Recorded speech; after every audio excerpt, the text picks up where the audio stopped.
너 오늘 병원은 갔다 왔냐? 왜 어떻게 됐는지 얘기가 없어? 아까 낮에 갔다가 좀 전에 집에 돌아왔어요. 제 몸에는 아무 이상 없다고 하니까 걱정 마세요. 아니, 누가 네 몸 걱정해서 물어본대? 뱃속에 있는 둘째는 잘 있어? 네, 아기도 자리 잡고 잘 크고 있대요. 이제는 안정됐다고 하는 것 같아요. 그래서 이번에는 아들이래? 너 이번에도 딸이면 진짜 가만 안 둬. 아직 너무 작아서 그런 건 몰라요. 적어도 다음 달은 돼야 알 수 있을 것 같아요. 괜히 딸인 것 같으니까 나한테 거짓말 하는 거 아니야? 아무튼 나는 지금까지 너한테 할 수 있는 건 다 해줬다. 아들 낳는 약 지어줘. 용환보당한테 아들 부적도 써줘. 이 늙은 노인네가 성취도 않은 무릎으로 108배도 10번이나 했지 않니? 너 이번에도 아들 못 낳으면 순전히 너 책임인 거야. 딸이면 뭐 어때요? 요즘엔 건강하게 태어나기만 하면 그만이지. 무조건 대를 이어야 하는 시대도 아닌데 너무 아들만 고집하실 필요 없으세요. 너 무슨 귀신 신하라 까먹는 소리를 하고 자빠졌냐? 둘째도 손녀 낳는 꼴 보자고 이러고 있는 거 같냐? 내가 너 우리 집에서 못 쫓아낼 것 같니? 다른 것도 아니고 아들 하나만 낳아달라고 했는데 그게 어려워? 어머님 그만 좀 하세요. 스트레스 받아서 애한테 안 좋을 것 같아요. 제가 다음에 다시 연락드릴게요. 아이고, 누가 보면 3대 독자라도 낳아준 줄 알겠네. 남들 다 갖는 애 하나 가지고 이새는. 아무튼 내가 보내준 장어집은 남김없이 다 먹어야 된다. 몸속에 양기가 충만해야 아들이 들어서는 거야. 알겠어요, 어머님. 남편은 위로 누나만 둘 있는 집에 막둥이 아들입니다. 손이 귀한 집안의 장손으로 시어머님이 39 나이에 남편을 낳았다고 하더라고요. 그래서 그런지 제가 결혼하고 이 집에 들어왔을 때부터 아들 낳으라는 이야기를 귀에 피가 나게 들어왔습니다. 시아버님께서 제가 첫째 딸을 낳고 반년 만에 돌아가셨는데 그때도 시어머니는 너가 아들만 낳았으면 아버님이 몇 년은 더 사셨을 거라면서 저를 원망하셨죠. 진짜 그놈의 아들 소리 때문에 제가 노이로제가 걸릴 지경이었어요. 시어머니가 말씀하신 아들 낳는 부적이라거나 산속에 있는 절에 들어가서 108배를 했다는 말은 전부 사실입니다. 저희 어머님은 문자 그대로 아들에 미친 사람이에요. 자식 셋 중에 딸들 둘과는 진작에 절연하다시피 했고 지금은 오매불망 저희 부부가 손자를 낳아주기만을 손꼽아 기다리고 있습니다.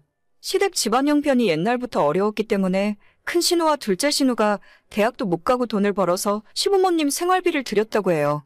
막내 아들만큼은 대학에 꼭 보내야 한다고 하셨기 때문에 저희 신우들이 대학 등록금도 보태주고 남편의 대학 시절 용돈까지 챙겨가며 공부를 시켰습니다. 그렇게 딸들이 집안의 대들보이자 기둥이었는데 시부모님들은 오직 아들뿐이었어요. 딸들 시집갈 때는 숟가락 하나 들려보내지 않았고 저희 부부 결혼할 때는 없는 살림에 탈탈 털어서 신혼집 사는데 보태라고 1억을 맞춰주시더라고요. 아마도 그 일 때문에 신우들이랑 크게 싸우고 지금은 서로 왕래도 하지 않습니다. 그놈의 1억 해주신 것 때문에 지금까지도 시모가 우리 집에 올 때마다 목소리가 커지고 있는 대접 없는 대접 챙겨받으려고 해서 골치가 아팠어요. 지금으로부터 4년 전 결혼 생활 1년 만에 첫 아이를 갖게 되었는데 어머님은 제 임신 소식을 듣자마자 어디 용하다는 점집에 갔다 오더니 첫째부터 아들이라며 좋아하시더라고요. 내가 옆 동네 용한 점쟁이한테 물어보고 왔는데 무조건 아들이라더라. 어쩐지 내가 두꺼비 태몽을 꾸더라니 떡두꺼비 같은 손자인가 보다. 아직 병원에서도 아들인지 딸인지 모른대요. 너무 기대하셨다가 나중에 실망하시면 어쩌시려고. 얘는 무슨 초치는 소리를 하고 있어. 요즘 애 하나 키우는데 돈이 얼마나 드는데. 무조건 첫째는 아들이어야지. 옛날처럼 아들 낳을 때까지 줄줄이 낳다가는 집안 폭삭 말아먹는다. 저는 딸도 괜찮은데. 부정 타니까 그런 말은 입에 올리지도 말아라. 무조건 아들이야. 아들만 생각해. 결국 몇 달 뒤 검사에서 뱃속의 첫째는 딸이었고 엄청나게 실망한 시부모님들은 제가 출산일에 애를 낳을 때도 병원으로 찾아오지도 않았습니다. 아이 낳고 산후조리원 2주 들어갔다가 집에 돌아왔을 때도 저희 친정부모님만 오셔서 아이를 봐주셨고 시모는 한 달도 넘어서 겨우 와서 손녀딸을 보시고는 한 번 안아보지도 않고 그냥 돌아가시더라고요. 제가 아이를 안고 있는 모습을 한참 바라보기만 하다가 겨우 한마디 하신다는 말이 둘째는 무조건 아들 낳아야 한다는 소리뿐이었죠. 저는 정말 아들이건 딸이건 아무런 상관이 없었어요. 아니 솔직히 말해서 저한테는 아들보다 딸이 더 예쁘고 좋더라고요. 하지만 제 생각은 하나도 중요하지 않았고 어머님께서는 제가 첫째를 낳은 뒤 몇 달이 지났을 때부터 둘째는 아들을 보기 위한 노력을 하셨어요. 전국 팔도에 용하다는 한의원에 가서 정체 모를 한약도 많이 지어서 가져오셨고 무당한테는 아들 낳는 부적도 써서 제 속옷에 넣고 다니라 하시더군요. 아직 첫째 낳고 몸도 다 풀리지 않았는데 하루가 멀다 하고 둘째 소식은 언제냐고 물어보셨어요. 그 당시에는 저도 참 미련하고 멍청했던 게 그냥 손자를 너무 보고 싶으셔서 그런가 보다 생각하고 어머님의 그런 행동을 심각하게 느끼지 않았습니다. 하지만 둘째마저 딸이라는 소식을 전해드리고 나서부터 그 뒤로 어머님은 제게 연락 한번 하신 적이 없습니다. 마치 저를 집안에 없는 사람이라고 생각하시는 것처럼 투명인간 취급을 하시더라고요. 욕이라도 먹으면 차라리 속이 시원했을 텐데 뻔히 눈앞에 있는 사람을 무시하면서 사람 취급을 해주지 않으셨죠. 하지만 당시에 저는 그런 일을 당하면서도 한마디 변명도 못할 정도로 기가 죽어 있었습니다. 몇 년 동안 아들 낳으란 소리를 들으며 시모한테 세뇌를 당하다시피 했더니 제가 진짜 시댁에 큰 죄를 지은 사람처럼 느껴졌어요. 그렇게 첫째 딸, 둘째 딸을 키우며 집안에서 죄인으로 살던 어느 날 처음 보는 번호로부터 연락을 받게 되었습니다. 고자남 씨 와이프 되시나요? 네, 맞는데 누구시죠? 저 고자남 과장님, 회사 부하 직원이에요. 일단 이거 한번 봐주셔야 할 것 같은데. 이게 대체 뭐죠? 지난 부산 출장에 고 과장님이랑 같이 갔었는데 그때 저녁에 술을 마시고 사고가 있었어요. 그래서 지금 저보고 어쩌라는 거죠? 저 솔직히 말해서 과장님 사랑하고 있어요.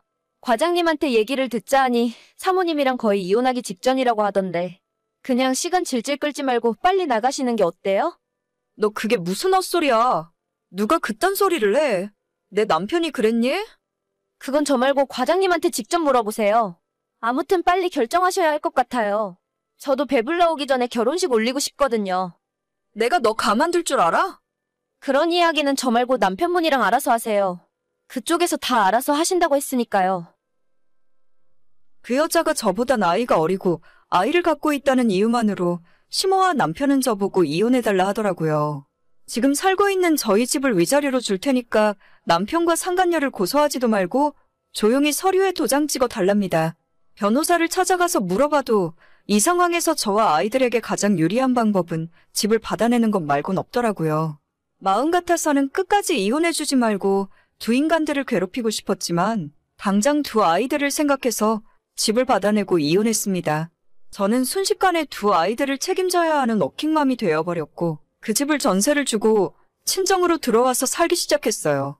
두 딸들을 친정엄마에게 맡겨두고 회사에 복직해서 일을 시작했습니다. 그 사이에 벌써 시간은 2년 반이나 지나갔고 정신없이 살다 보니 힘든 것도 모르겠더라고요.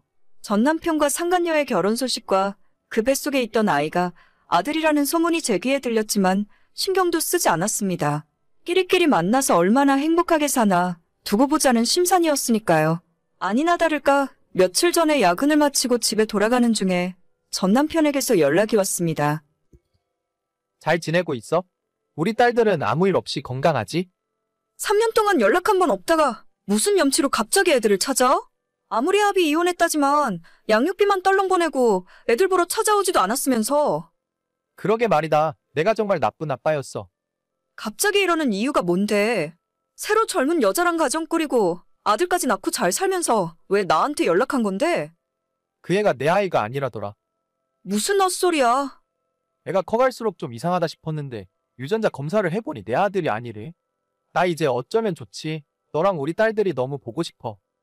헛소리 하지 마. 너 우리 애들 앞에 나타날 생각하지도 말고. 바람 피우고 내쫓을 때는 언제고 이제 와서 무슨 헛소리야? 우리 엄마도 너만 괜찮다면 다시 합쳐보라고 하는데 진짜 생각 없니? 나 당신 번호 차단할게. 앞으로 연락하지 말고 양육비나 제때 보내. 여보, 우리 좋았잖아. 예전 시어머니도 후회하고 있다면서 손녀딸 한번 안아보는 것이 소원이라고 하더라고요. 눈물로 세월을 보내고 있다길래 아주 잘 됐다고 했습니다. 다 자업자득이고 잘 됐다고 앞으로도 계속 눈물 흘리며 후회하며 사시면 될 것 같다고 했더니 저보고 왜 그렇게 변했냐고 독하답니다. 독하긴 독해졌죠. 이혼녀 여자 혼자 몸으로 두 딸을 키우다 보니 저절로 독해졌습니다. 아이 한번 보고 싶다는 전 남편의 말을 거절하고 번호를 바로 차단해버렸어요. 애들이 커가면서 아빠를 찾을 거라는데 지금까지 한 번도 아빠 그립단 소리라는 걸 들어본 적이 없네요. 전 남편이 찾아오지 못하는 먼 동네로 이사라도 가고 싶은 심정입니다. 후회에 눈물을 흘리며 살고 있을 못돼 처먹은 인간들에게 동정하는 마음도 들지 않네요. 그래서 그런지 몰라도 요즘 들어서 이상하게 항상 기분이 좋고 두 다리 쭉 뻗고 잘 수 있네요. 이 정도로는 부족하고 그 두모자가 지금보다 더 비참한 꼴이 되었으면 좋겠어요. 오늘의 사연은 여기까지입니다.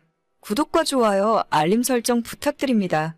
다들 행복하시고 좋은 하루 되세요.